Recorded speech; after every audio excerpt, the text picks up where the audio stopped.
All right, well, this is November 16th at 5 p.m., and this is a meeting of the Board of Directors of San Diego Water District. Good evening, everyone. I'm going to call this meeting to order and ask that the board clerk do a roll call. Board Member Hinsey? Here. Board Member Crayons? Here. Board Member Lyons? Here. Vice President Blakespear? Here. President Mosca? I'm here. Record will show that all members of the San Diego Water District Board are present. And please note that Water District Board members do receive an independent stipend of $100 for convening Water District meetings pursuant to San Diego Water District Resolution number 89-07. All right, please join me in a Pledge of Allegiance. I pledge allegiance to the flag of the United States of America and to the republic for which it stands, one nation, under God, indivisible, with liberty and justice for all. We don't have any special presentations or proclamations today. Do we have any oral communications? No, we do not. All right, we didn't have a closed session, so we don't have anything to report on that item. Are there any changes to the posted agenda? There are no changes to posted agenda, and there's no one here from the public, so nothing's been pulled from the consent calendar. All right, so we have 4 items on the consent calendar. I would entertain a motion on the consent calendar. So moved. We have a motion. Do we have a second? I'll make that second.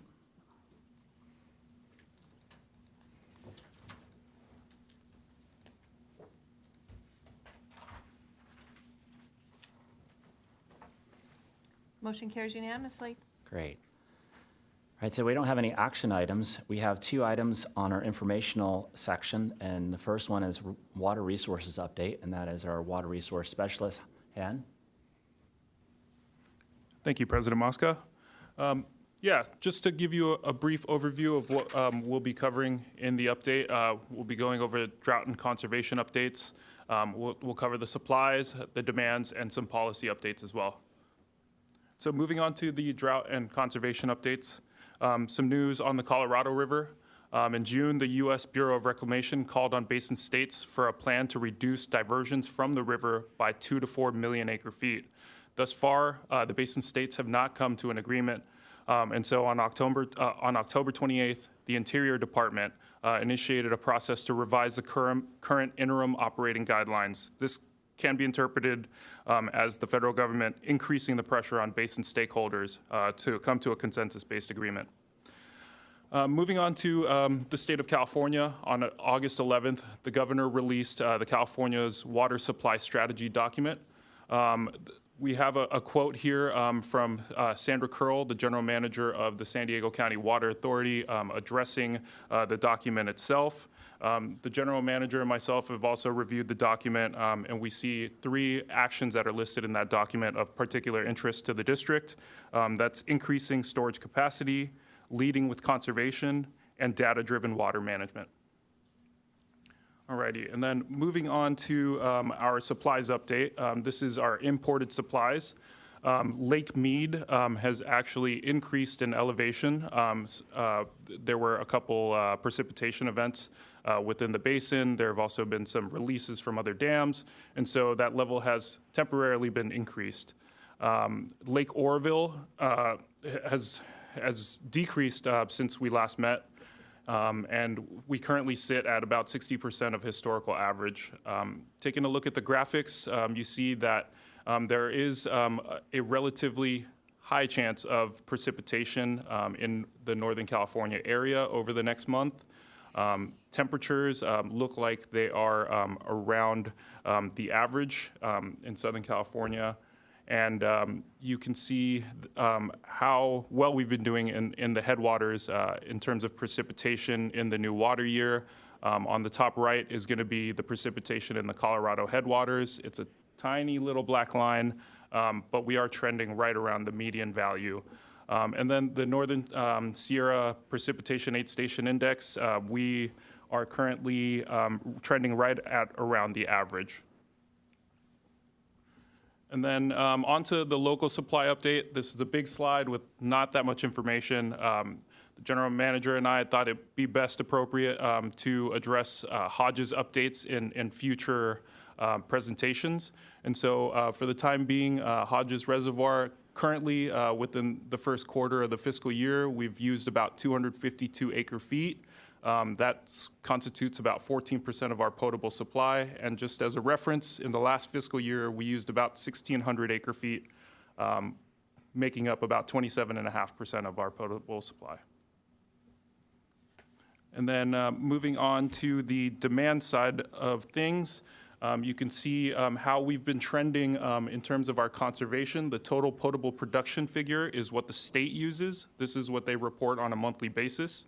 And so you can see how we stack up against some of the regions that we are in.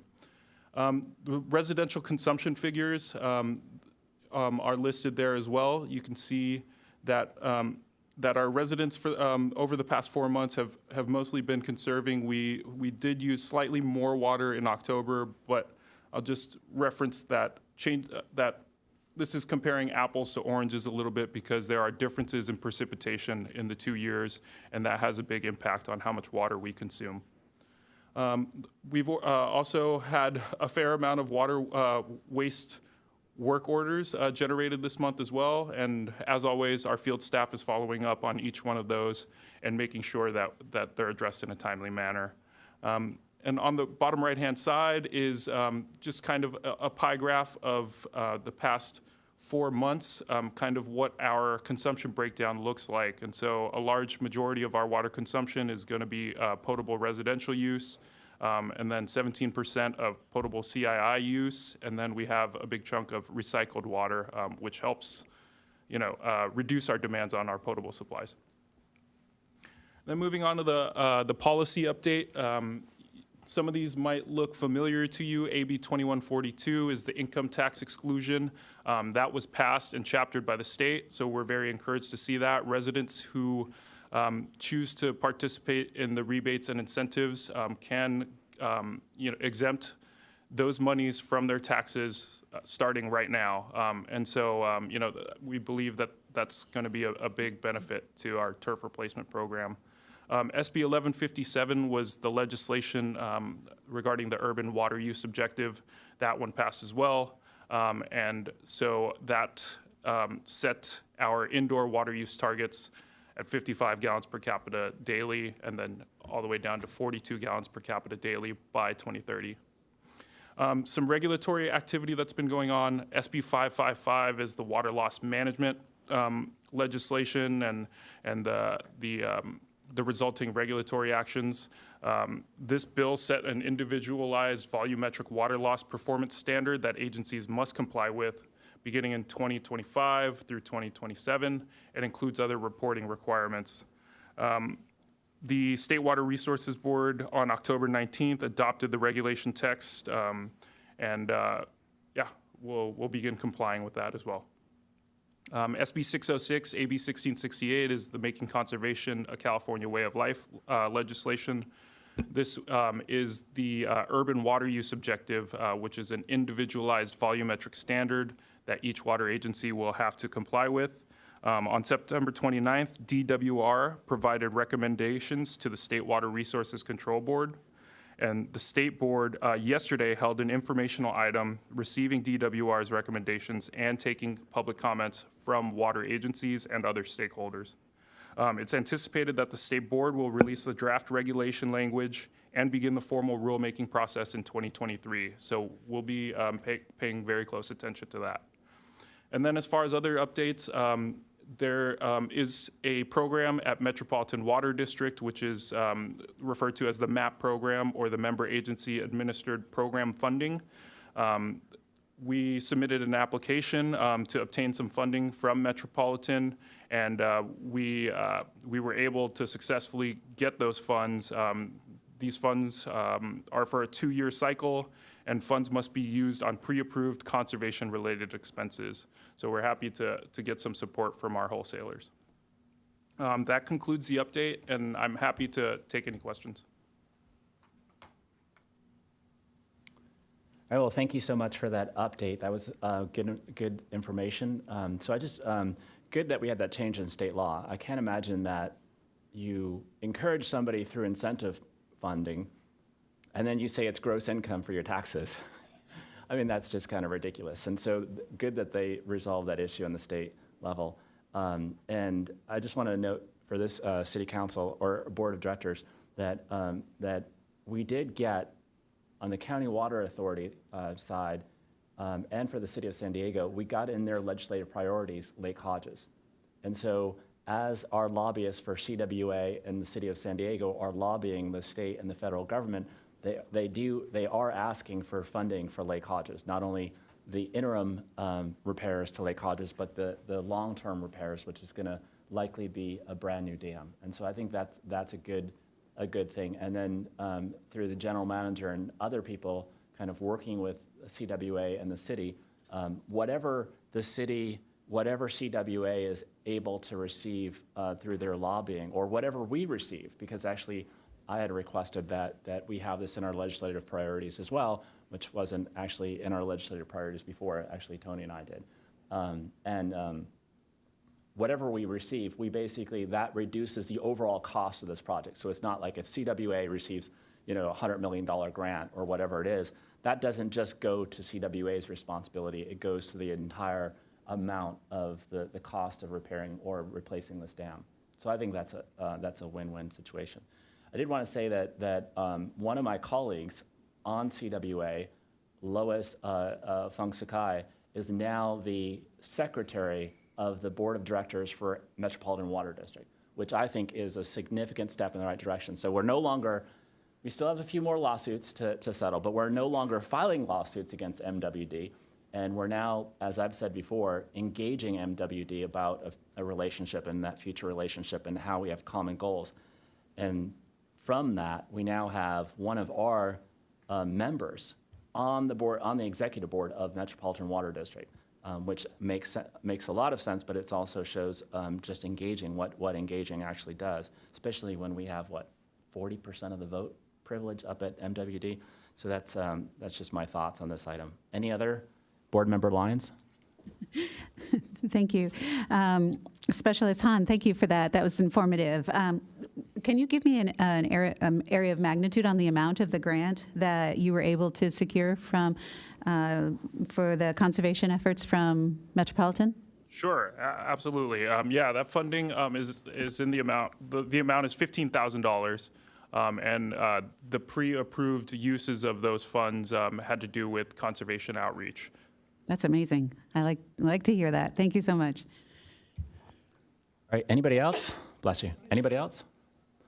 I did want to make one point, just because Joy brought up the MWD and the grant. And I know that this board of directors looked at this before, but as we're kind of redoing the city civic center here, and we're looking at all the new irrigation and plantings, it would be nice to kind of have almost a demonstration project at our civic center, where we basically can tell residents, just visit our civic center and you can see some drought-tolerant landscape. And maybe when we can get some money from CWA or from MWD to kind of defray the cost of that. And I know that we were going to do something at the Public Works Yard at one point, but it would be nice to kind of do something here, especially since we're kind of ripping up stuff and replacing things. And we still haven't really replaced all of the landscape. So anyways, my 2 cents. Lobbying you for the future. All right, we'll receive and file this excellent report. Thank you so much, Water Resource Specialist Han. And we'll move to 11B, which is Emergency Repair Update, Encinitas Boulevard and El Camino Real. And this is an informational item presented by Senior Civil Engineer Olson.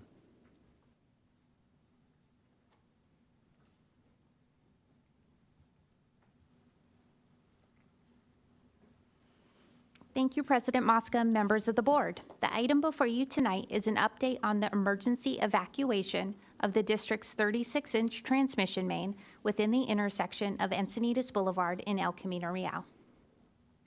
On Wednesday, September 28, 2022, district staff was notified of a sinkhole within the intersection of Encinitas Boulevard and El Camino Real. Next slide. After investigation, the sinkhole appeared to be directly over the district's 36-inch transmission main. Staff proceeded to use above-ground acoustical leak detection equipment to ascertain if a leak could be heard. Results were inconclusive.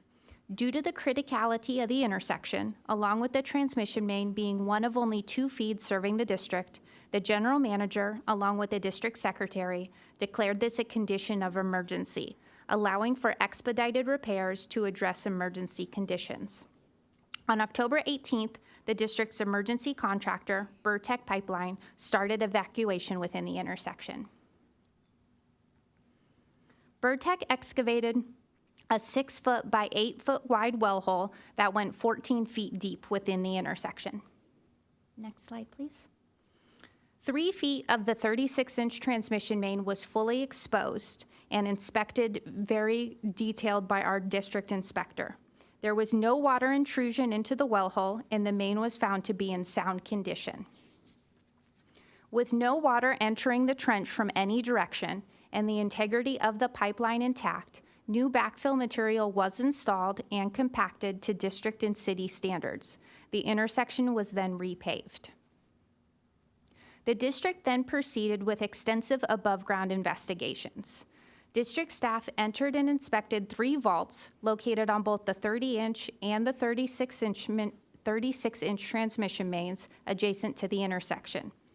In addition, staff performed more above-ground acoustical leak detection of over 1,400 linear feet of both the 30-inch and the 36-inch transmission mains and over 500 linear feet of the adjacent 16-inch main. No acoustical anomalies were found within that entire segment. And that shows the whole area that we did the above-ground acoustical leak detection and our vaults that were located within that segment as well. We found no deficiencies and no intrusion of water into those below-ground vaults. At this point, the district has exhausted all available options of non-destructive forms of investigation. We will continue to monitor the intersection closely for any changes, such as pavement settlement or visible water showing up. And this is done on a daily basis by a combination of our field staff, and to date, there has been no settlement in the intersection, and there is no visible water there as well. This concludes the presentation, and staff are available for questions. Vice President Blakespear. Yes, so you didn't detect any water, so you're all engineers, so what do you think it is? See, because what I think it might be is that the sand wasn't compacted enough when the pavement was put on top, so it, over time, settled. But what do you all think? I can state one thing. When our contractor was out there and did excavation, the backfill material looked in good condition. We did end up removing it all and replacing it with new backfill. However, with the main integrity completely intact with no intrusion of water whatsoever, that is the opinion of staff and our emergency contractor that was on site as well, is there could have been some type of pothole done in the area, some type of excavation, and recompaction wasn't to the point that it had to be, thus causing the settlement in that location. Okay, thank you. All right, and so, all right, well, I guess, you know, there's only inferences at this point in terms of what potentially caused it. Potholing for utilities seems not necessarily the causal chain of that, but I mean, I guess compaction, but why would it, I don't know when it was paved, but why would, if it was faulty compaction, which we do see. I do actually see faulty compaction, and I won't name the parties that don't seemingly compact properly, but I do see it. But being on a slope too, I wonder if there's any movement of water upstream. Yeah, that's why we did, if you can go back to the next slide that had the highlighted portion. But and there are no other pipelines other than our pipeline that are carrying water or sanitation or stormwater or anything like that? So we did extensive above-ground leak detection that went up the hill in both directions. We went almost 1,500 linear feet in both direction. We looked at our 36-inch, which is where the sinkhole was above, and adjacent to that we had our 30-inch. We looked at both of those. We looked at all the connection points, the service laterals, the smaller diameter size connections, all in that area, and we heard no acoustical anomalies along that segment. All right. In addition to that, we televised the stormwater pipelines that are in the areas to ensure that there is no failure on those and everything was in good shape. Was there a report of some subsidence further down on north on Encinitas Boulevard around Mountain Vista and Encinitas? I thought there was, when that road was repaved recently, or I think this year, wasn't there some subsidence that we had to go back in there and do some stuff? No? I don't know, I haven't seen the report in regards to it. I know some work was done when paving went through there. However, the district has no infrastructure anywhere within that area. Well, it was OMWD that had a very large pipeline that ran down that road. All right. All right, any other comments or, oh, we have Board Member Kranz? Sorry, Board Member Lyons? So I'm going to ask a question kind of in a little bit different way. So there was no leak detection. When we see a sinkhole, we would normally think water. I can understand that. Do you have any experience historically from your years of experience in this industry of other causes of sinkholes when they're not water related? Usually it's very hard to actually follow where the leak is coming from or where the water is coming from. So, because there could have been water coming up like 1,500 feet away, or even more than that, 2,000 or 3,000 feet, and it just follows the trench, the pipe trench, and as we excavated, the soil was a little bit damp in that area, right? So we think that there might have been some water that came at that location.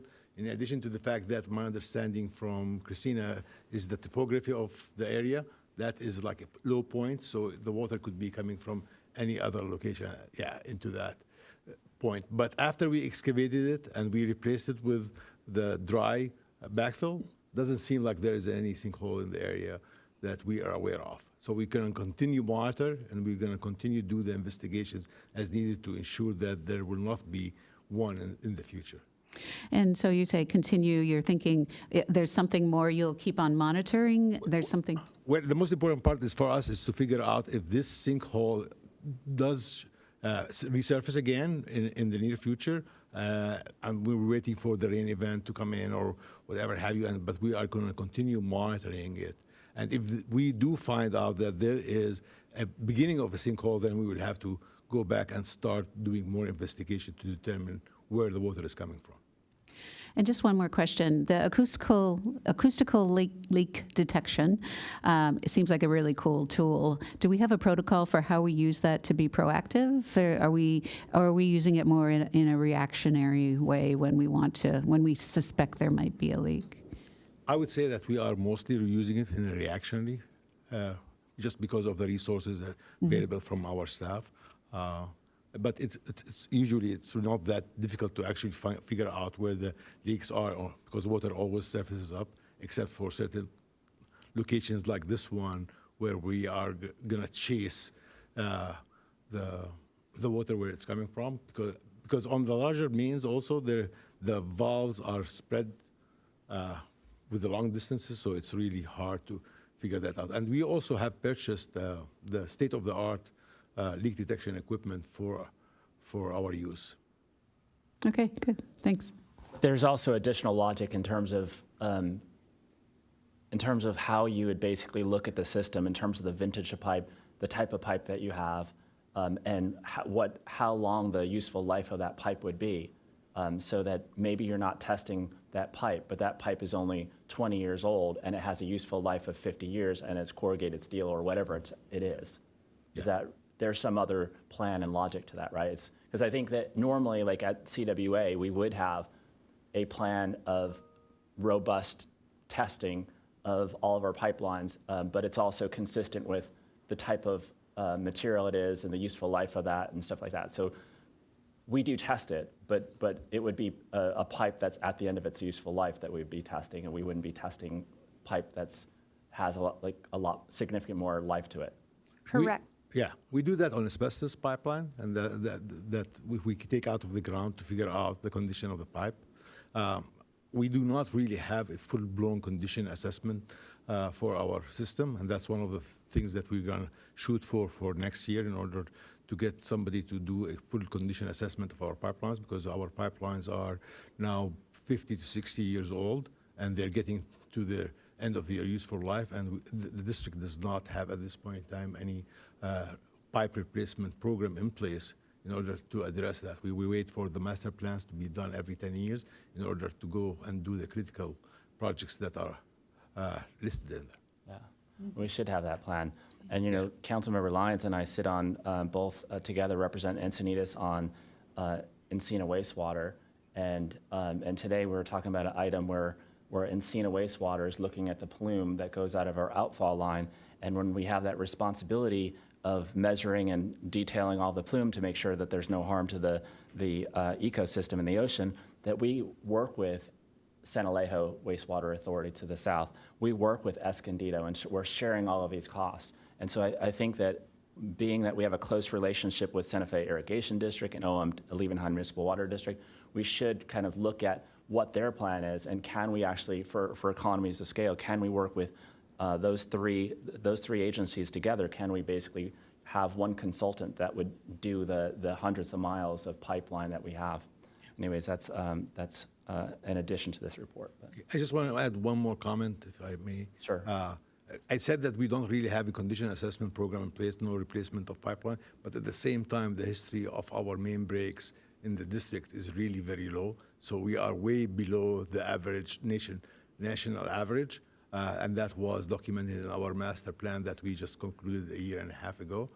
So I just don't want to, my statements to indicate Right. that as if we are having major problems with them. We Is had it- only 17 main breaks in the past 23 years. Right. So Is that because the vintage of pipe it's relatively young? No, Or- our pipelines are like 40%, 40% I think in the 60s and 50s were built. So we are getting there. So we Usually should be. Yeah, the useful life of a pipeline, at least the industry standard, is 75 years. Obviously, it depends on the conditions of the soil and the corrosion around it, and depending on what material it is, like you just mentioned.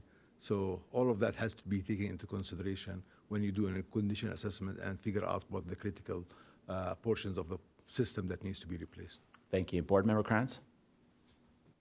Yes, thank you. President Mosca mentioned OMWD. Didn't they just recently have a project in this area? Is there no way we can blame this on them? All right. Nobody's hearing me, but we tried. It didn't work. Okay. President Watt, I was just kidding, okay? So, but I did go to the open house out at OMWD, and they had a really interesting display of cutaways of valves and pipes. And one of the things that I had a conversation with the technicians there about was their system for identifying leaks. I guess they have somebody that comes in the morning, and one of his things that he does is check. There's a report that they get that tells them if in the middle of the night there was much water being used. And yeah, they get the occasional toilet flush and that sort of thing, but they have some equipment that it seemed to me that might be useful for a situation like this. Am I describing that accurately? Is there something that if the San Diego Water District had metering and technology associated with metering that we might be able to know if there was water running when there shouldn't be? We are in the district, we don't have what we call AMI, which is the Right, that's intelligent what- part where you yeah. can actually Yep, that is what it's review the meter usage on a regular basis. Yep. What we have is a drive-by, which is Right. an AMR, and we are actually looking into that, and we're trying to figure out what the cost associated with that would be, and also at the same time, obviously, we will have to go and get hopefully grants in order for us to. So we might accomplish talk about it something. next year or a couple of years from now? Most of these districts that have done it, like Santa Fe Irrigation District, it took them 8 years to replace the whole system that they have. Levenheim is currently, I think, in phase 3. Right? Phase 3 of the project. So you have to replace portions of it. One of the issues that we're looking at is the propagation study for the districts in order for us to be able to install antennas around so that we will be able to collect the information rather than using cell sites. And back to President Mosca's point, if there's a more advanced piece of equipment that was available for the purpose of detecting leaks, I would love to see us talk to the surrounding agencies to see if this piece of equipment that we might all share the cost of so that we could have it available. There's no need for all three agencies to have the same thing, and given that we hope it's very irregular that it would be needed, but in the meantime, it seems like it might be useful so that we're not scratching our heads on stuff like this. And I concur, and we actually work very closely with OMWD and with Santa Fe Irrigation District on all aspects of it. Great. In addition to the mutual agreement that we have for all 24 member agencies through CWA. Thank you. Yeah, deployment of AMI would be really key in terms of even further conservation. I mean, how do you get to higher levels of conservation without letting people know, hey, you know, Tony Kranz, you're using X amount of water, and it's going to cost you proportionally more, you know, if you don't basically cut this water, and you're using it at this time. Obviously, within the energy sector, you know, the more technology we're able to advance and allow people to understand their real-time consumption, the better off they are and we are in terms of the choices that they're making. So AMI is important. The value proposition for San Diego, I mean, we're so small that you really need some grants to come in. We need to hunt for grants, which is why Councilmember Kranz and I were mentioning in our legislative priorities for the city of Encinitas that we should have water district stuff in there, that we should be lobbying at the state level for water district issues as well, such as AMI, such as Lake Hodges. So, Have you Right. been looking at my water bills to know that I could use AMI? yeah, exactly. I was just choosing you as the normal average person in Encinitas. All right, any other comments on this item? Not seeing any other speakers, we'll receive and file this report. Thank you so much. And we'll move to the next item, which is board member reports pursuant to AB 1234. Anything to report? Nothing? Nothing? Board member Lyons? I would just like to thank President Mosca for his years of service here on the San Diego Water District Board. Take my opportunity to say that. Thank you so much. I second that. Thank you. And you. for your interest in water. Thank you. Not only here on our board, but representing our district at CWA and engaging in the pretty important regional conversation about water. So thank you very much. Thank you. It's been fun and an honor to serve. It's been a real honor. You know, not many people talk about, they're talking about water now, but historically, I don't know that I've ever actually knocked on a door and somebody said, tell me about your stance on water, you know, tell me what you're doing on water. But it's so critically important, obviously. And so it's just been a real privilege to be able to engage in these issues. So thank you. All right. So no other reports regarding AB 1234. General Manager, do we have any update or report? Just a quick update about Lake Hodges. The contractor has completed the repairs from the level of 275 to 300.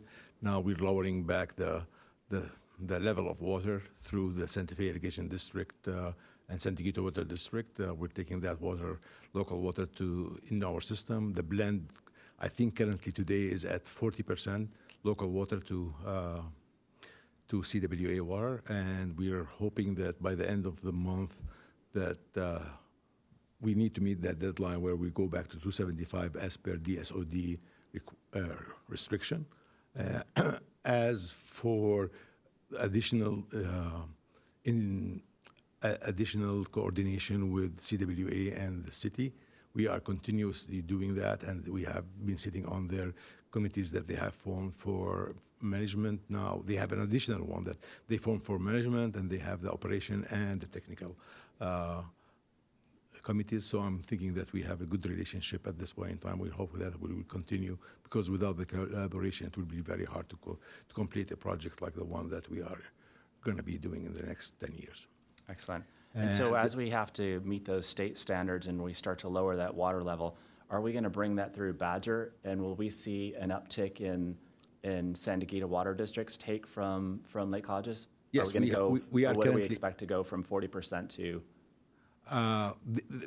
They tried to go higher than that. There was, at one point in time last week, it was 100%, but there was some We were water. on 100%? Yes, Oh, wow. for 4 days. But there was an issue with the water quality, and accordingly, they had to tail back to 40% in order for us to not have. But we had the major- capacity to hit 100%. Yep. Wow. They did that for 4 days. Wow. All right. So what do you anticipate going forward as you're moving water out of Lake Hodges? We currently had like